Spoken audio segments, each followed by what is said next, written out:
It's a great privilege to be able to welcome you to the White House. Thank you so much. I want to thank everyone involved in the Partnership for New York City, Michael Corbett, Steven Schwartzman. It's an honor to have the leaders that are gathered in the room here with us today. I know the President is on his way over, and it's my great privilege this morning to share a few thoughts in the midst of this important conversation on the topics that you're covering before I introduce my friend and the 45th President of the United States. Let me say first and foremost, though, the companies represented in the Partnership for New York City are all American success stories. You have our admiration, you have our appreciation. Your businesses account for more than 7 million jobs, and you add over $1 trillion to our economy each and every year. What's more important is the people behind the numbers. And the topics that you've covered today are all about creating more jobs and more opportunities for Americans who are anxious to climb the ladder of success in the organizations that you represent and in companies all across this country. So first and foremost, on behalf of the President and the whole team that you've heard from this morning, and distinguished members of our Cabinet, thank you. Thank you for what you do. Thank you for your leadership. I think, as you will hear this morning in the dialogue that is about to commence, that America has elected a businessman as President of the United States, and he is committed to being the best friend business has ever had in the White House. We've already seen the results since literally when the election was called at I think it was about 4 in the morning that morning, wasn't it, Ivanka, that we were all together? Literally, we've seen renewed energy and dynamism in the American economy. The first 2 jobs reports, as I'm sure you are aware, thanks in no small part to the leadership represented in businesses here in the room today. The first 2 jobs reports show that under President Trump, nearly 500,000 new jobs have been created in the first 2 months of this year. Businesses and consumers haven't been this optimistic in decades.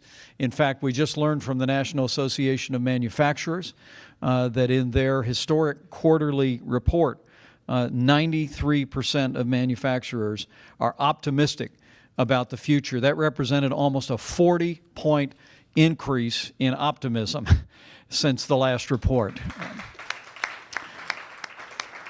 We think that is evidence of a vote of confidence in our new president and in his vision to get this economy moving again by putting common sense principles into practice. From the very outset of this administration, the president has been energetically working to roll back excessive regulation and red tape. Leaders in Congress, and I see Leader McCarthy, who's with us today, have been producing under what's known as the Congressional Review Act legislation to roll back onerous regulations that emerged in the waning days of the Obama administration. And in the coming days, President Trump will be signing even more bills into law, rolling back that avalanche of red tape. The President's also taken decisive executive action on expanding American energy, the Keystone Pipeline and the Dakota Pipeline. We continue to work earnestly with Congress for a new future on health care reform. And the President and I remain confident that working with the Congress, we will repeal and replace Obamacare with health care reform that will work for the American people and work for the American economy. And of course, in the offing before we reach the end of the year, the President is determined to roll his sleeves up, work with the Congress, and pass the largest tax reform in a generation. Business, as I said, from those numbers about optimism, business has clearly gotten the message.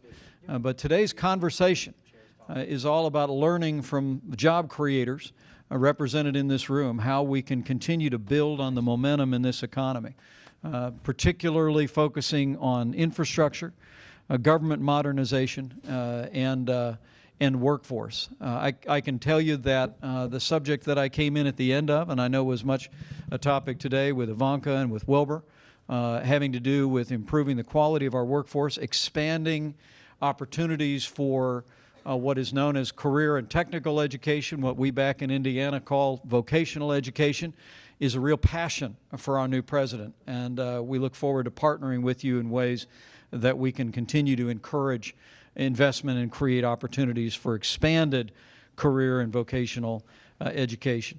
So today is all about really giving you an opportunity to share your thoughts. It's part of an ongoing conversation this administration has commenced since the very first day the president took office, listening to business leaders, listening to everyday Americans about ways that we can bring about his agenda to make America great again and to have our economy growing and expanding in a way that is consistent with the most powerful economy in the history of the world. I think the president is in the side chamber, so let me say to all of you, the opportunity you have today is to hear from a man who I have a chance to sit with every day. What you're going to see firsthand is what I see each and every day, and that is not only just a businessman made president, but you're going to see a leader, informed, focused, decisive, and absolutely committed to make America great again. It is my high honor and distinct privilege to introduce to all of you my friend, the 45th President of the United States of America, President Donald Trump.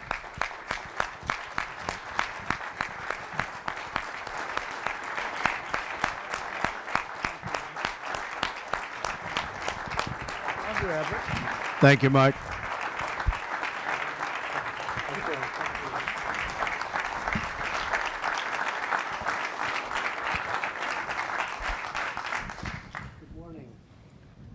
Good morning. Sir, I know. Hello, Ivanka.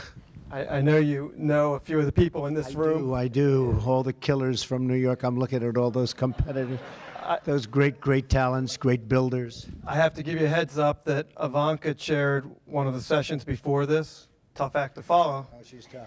Yeah.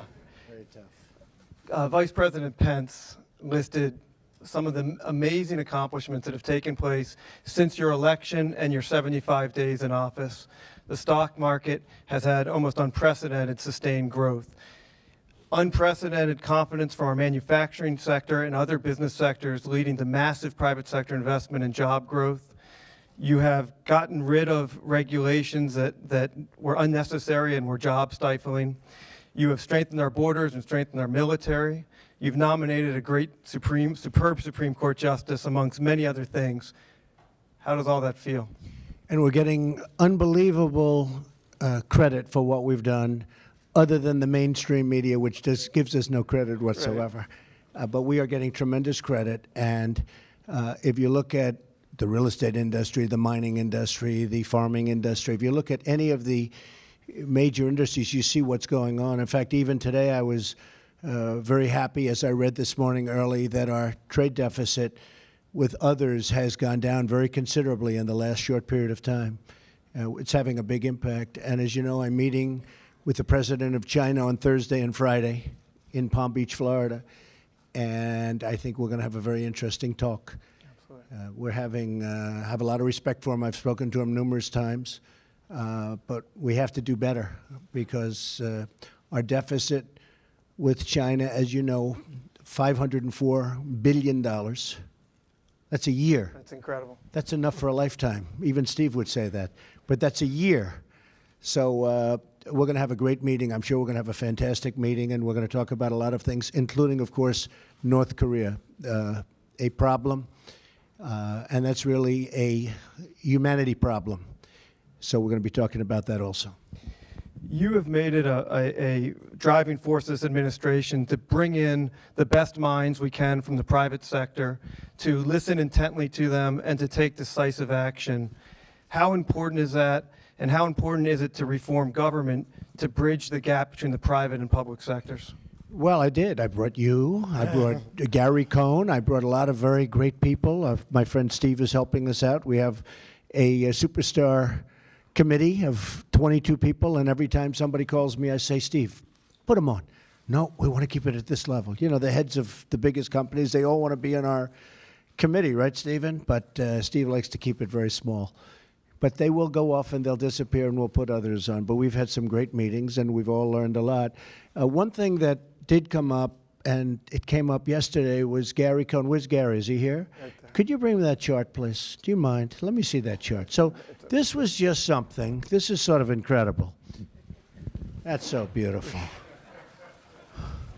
Yeah, no, you're not quite. This is to build a highway in the United States. Now, this was just done yesterday. I saw it for the first time. I said, you know, I'm speaking to some of my friends who are builders, really great builders. And they've gone through the process. We've all gone through it in New York. With the, we call it the zoning process in New York. But you start up here, and this is anywhere from a 10 to a 20-year process. You have, is it 17 agencies? You have hundreds and hundreds of permits. Many of them are statutory, where you can't even apply for the second permit until 6 months go by. The process, so this is to build a highway. This is a simple highway. And these are the agencies. So it's 17 agencies. How many different steps is it? DJ? 16 different approvals, 16? 29 different statutes, 5 different executive orders that all apply to this process. This is indicative, so this is not a specific project, but this is the type of process that a government, this is a state government, would have to go through to permit a highway federally. This is just federal, not state regulations. So it can take anywhere from 10, if you're really good, 10 years, to 20 years, and then they vote, and you lose. They don't want it. And it costs sometimes hundreds of millions of dollars just to go through the process. Thank you very much. That was a great job you did. Be careful. Don't fall. I don't want to have you fall. You'll be a big story in the paper if you go down. So I just saw that yesterday. Gary Cohn walked in and he showed it to me. And for no reason, I said, you have to do me a favor. But a lot of you, you're such pros, some of the best pros in the world sitting in this room, you understand it. It's a process. Now, I've always liked it because it gave people that could go through that process an advantage, like Jerry. But it gave us an advantage if you could get through the process. But getting a building approved in New York is a horrible, horrible thing. And that's nothing compared to when you get into the highways and the dams. They don't even talk about dams anymore. You know, hydropower is a great, great form of power. We don't even talk about it because to get the environmental permits are virtually impossible. It's one of the best things you can do, hydro, but we don't talk about it anymore. So we've come to a halt. We have a tremendous person that we put in charge of EPA, Scott Pruitt, who is an environmental person. He wants clean air, he wants clean water, but he doesn't think it takes you 26 years to get a permit to build a building and to have jobs, at which time those companies are usually gone, out of business, et cetera. So we're really speeding up the process. We're going to try and take that process from a minimum of 10 years down to 1 year. I said, can't we make it 4 months? Can't we do it in 4 months? And there is a certain logic to that, but we'll be satisfied with a year, but it won't be any more than a year. So we have to build roads, we have to build highways. We're talking about a very major infrastructure bill of $1 trillion, perhaps even more.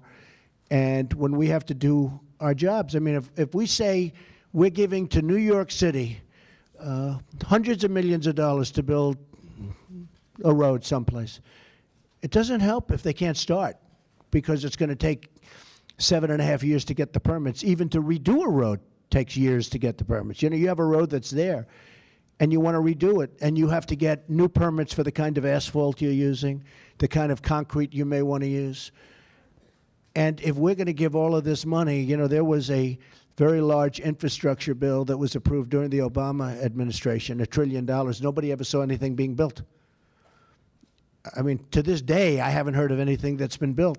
They used most of that money, it went, and they used it on social programs. And we want this to be on infrastructure. I'm working with Steve Roth and with Richard Lefrak, two friends of mine that are very good builders. They're great builders. And they know how to get things done. They know how to cut red tape. Then we're going to give them the advantage of having what we have. I see Elaine is here, so we're so important, who is doing an incredible job, by the way, Secretary of Transportation. And Elaine will be working, but we're going to set up a committee headed by Steve and Richard, and we're going to cut a lot of red tape. But we don't want to say, send $1 billion to New York and find out 5 years later the money was never spent, because we're going to be very strong that it has to be spent on shovels, not on other programs. And in the last case, a lot of it was spent on other programs. But we're going to say, if you don't spend the money, if you don't start, if you have a job that you can't start within 90 days, we're not going to give you the money for it, because it doesn't help. It doesn't help us. And we're going to be very strong on that. They have to be able to start within 90 days. Mr. President, we have some of the great business leaders in the country here. If okay with you, they have a few questions, if that's Sure. Great. Hello, Jerry. He didn't have to say his name. He was ready to say his name. We know. We know Jerry. Jerry Spire, everybody. Mr. President, you're doing a great job, and we're all really grateful to you for the sacrifices you're making. Hope you heard that. That sounds much better. I think from New York's point of view, we send a lot of money into the economy. As a number of people have said, it's over $1 trillion. We're worried that we're going to have a problem with Congress. And, With the deductions, right? well, Deduction. That too. But we're worried about various programs that help the city. The city's doing fine right now. Even the Yankees are doing fine. But what we're really concerned about is the future. Do you have any advice for us? Well, look, I love New York. And, you know, in some ways, we're all lucky that I'm from New York, because New York has unique problems. So does Los Angeles, so does Chicago. You know, there are places that have unique problems. One of the problems that you have is debt and deductibility. That's a big one, because a lot of the states that don't have debt or have very little debt, like in the case of Mike Pence, where he did such a good job in Indiana, and it's a AAA rated bond, one of the strongest in the country. And, you know, deductibility is not that big of a deal, because they don't have that much to deduct. And over here, you know, in New York, when you look at what's going on with us, we don't know in terms of the municipality and in terms of the state, we don't know if it can even make it if you don't have that. Are people going to buy? So it's a very big problem. And the problem I have is that there are many places throughout the country that are in the exact opposite position. And they consider that a gift to the state and a gift to the people. And we know New York does things that a lot of people don't read about.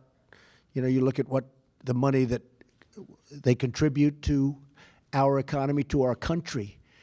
And people don't know about that. They don't maybe want to know about that. So you do have, I call it a tale of two cities. You have different interests. But I am watching over everybody, Jerry. You're in good hands, okay? You're in good hands, believe me. You can tell the people of New York. Even though I didn't win New York State, I should have won New York State, but I didn't. Mr. President, Kathy Engelbert with Deloitte. I want to return to a conversation we just had with Ivanka, Dean, and Wilbur on jobs, the workforce of the future. And so as we think about that and we think about our skill sets, in New York City alone, our public high school graduation rate is at 70%. But the readiness of our students for college and careers is only is assessed at 37%. So as we look at the pace of change, we look at the digital transformation we all see in business in the marketplace, and we look at the skills that this disconnect between what employers need and what our students coming into our workforces are prepared to deliver. It would be great to get your thoughts on the priorities of the administration around education, around, again, what I like to call not the future of work, but the work of the future, because the future of work sounds a little ominous, but the work of the future actually sounds pretty visionary. Right. So if you could give us those priorities and how readiness Okay, so is before you sit, so you're giving me numbers from New York. You're a proud New Yorker, but you're giving me numbers. Why is it doing so badly? Tell me. Why are the numbers so horrific in terms of education, and what happens when somebody goes through school and then they can't read after they graduate from high school and they can barely read? So what's the answer? Yeah, so first I would say that as we look at New York, New York's made enormous progress in a decade. By the way, that 70% was 50%, so a 40% increase. So we're making enormous progress in making an impact See how quickly she's changing? See that, Billy? making enormous progress, but we're not done. We have a lot of work to do. And I think we talked earlier about public-private partnerships, apprenticeship models, which we have a beautiful apprenticeship model that works and brings them our next generation of leaders. So I do think there's a lot we can do through relooking at funding programs. We talked earlier about consolidating the many programs that are out there. We're all trying to make our individual impact, and we can make a huge impact together. Sure. And I know you work very hard on it, and you have made progress. Charter schools are another thing that people are talking about a lot. And some of the charter schools in New York have been amazing. They've done incredibly well. People can't get in. I mean, you can't get in. It's been, I don't call it an experiment anymore. It's far beyond an experiment. If you look at so many elements of education, and it's so sad to see what's happening in the country. Even the numbers, as good, you'd say we're doing better, but the numbers in New York, the numbers in Chicago are very rough. The numbers in Los Angeles, the cities, it's a very rough situation. Common Core, I mean, we have to bring education more local. We can't be managing education from Washington. When I go out to Iowa, when I go out to the different states and I talk, they want to run their school programs locally, and they'll do a much better job than somebody. And look, these are some very good people in Washington, but you also have bureaucrats that make a lot of money and don't really care that much about what they're doing or about the community that they have never seen and they'll never meet and they never will see. And I like the fact of getting rid of Common Core. You know, Common Core to me is we have to end it. We have to bring education local. To me, I've always said it. I've been saying it during the campaign, and we're doing it. Betsy DeVos she's doing a terrific job, highly respected, tremendous track record. But she's got one of the toughest jobs of any of our secretaries. To me, she's got one of the toughest jobs. There's some pretty tough jobs out there, but she's got one of the toughest jobs.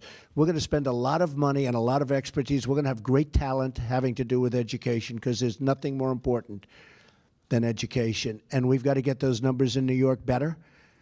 And I think they will be better. And a lot of people, a lot of the greatest people I know in New York, they're totally in love, including Ivanka and Jared. They're so much involved, and it's so important to them, the word education.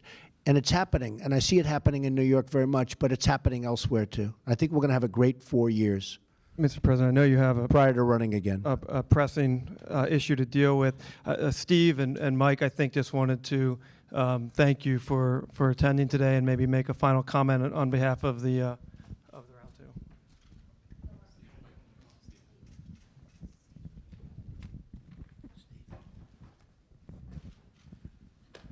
Well, thanks a lot for being here, and thanks for everybody for being here. It's been a really interesting day, and you've had everybody of importance at the event. I think it's terrific in terms of the stuff you're trying to do to modernize the government, educate, and so forth. And I think we have to keep a focus on that, because the outside world doesn't always get the message that that's really what's going on, because you're doing profound things. You're taking on enormous embedded issues. And I think with a kind of effort that can be marshaled, you can do amazing things. And that's on behalf of Mike Corbett and myself, who chair the partnership. It's sort of a trust, gets rotated from person to person every 2 years. I want to wish you really good luck with the Chinese. That's an important thing, as we all know. And I think there's a real opportunity to make progress with them. And you should have a good time in Florida. I hope the weather's good. Yeah, the weather will be beautiful. Thank you, Steve. I just want to finish by saying that we are absolutely destroying these horrible regulations that have been placed on your heads over not 8 years, over the last 20 and 25 years. You have regulations that are horrendous. Dodd-Frank is an example of what we're working on, and we're working on it right now. We're going to be coming out with some very strong, not far beyond recommendations. We're going to be doing things that are going to be very good for the banking industry so that the banks can loan money to people that need it. I speak to people all the time. They used to borrow money from banks to open up. There was one in Nevada where to open up a pizza shop. He had 3 shops. He had a bank. And he said, you know, at that time he called me Mr. Trump because I hadn't won yet. But he said, Mr. Trump, I can't open up anything. I can't do anything. The banks don't even, I had a bank for 20 years. Now they don't even take my phone call. And I was always a very good customer. So I haven't been able to do what I do. They can't do it. I mean, the banks got so restricted. And I've always said, and some people get insulted, but, you know, it's not necessarily the man that's making a lot of money that's running the bank. You look at the folks from government that are running all over the banks, they're running the banks. And the people that are really, you know, the head people, they're petrified of the regulators. They're petrified. They can't move. The regulators are running the banks. So we're going to do a very major haircut on Dodd-Frank. We want strong restrictions. We want strong regulation, but not regulation that makes it impossible for the banks to loan to people that are going to create jobs. But we're doing, that's just one example. We're doing so many cuts on regulations, and we have a book on regulations, and if you add them all up, it goes up to the ceiling 3 times over. It's just one after another after another. It's just like that chart. I thought that chart was so descriptive. And every industry is just like that chart. And that's to build a simple roadway or highway. That's what you have to go through. And we're going to be able to get rid of 95% of that and still have the same kind of protection. And we want safety, and we want environmental protection. I mean, I've won awards on environmental protection. I'm a big believer, believe it or not. But we want that kind of protection. We want clean air, and we want clean water. But we shouldn't have to get the approvals from 16 different agencies for almost the same thing. So we have a country with tremendous potential. We have the greatest people on earth, but we have to use that potential, and we have to let those people do their thing. And with that, I just want to thank you all. I think you're going to see a very much different environment than you've been used to over the last, again, 20, 25 years. We're going to unleash the country, and I'm willing to take the heat, and that's okay. I've been taking heat my whole life, but in the end, I know it's the right thing to do, and we're going to create a lot of jobs. We have 100 million people, if you look. You know, the real number is not 4.6%. They told me I had 4.6% last month. I'm doing great. I said, yeah, but what about the 100 million people? A lot of those people came out and voted for me. I call them the forgotten man, the forgotten woman.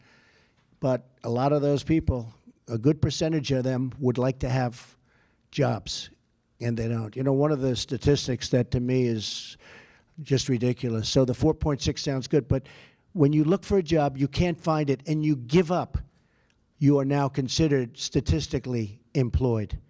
But I don't consider those people employed.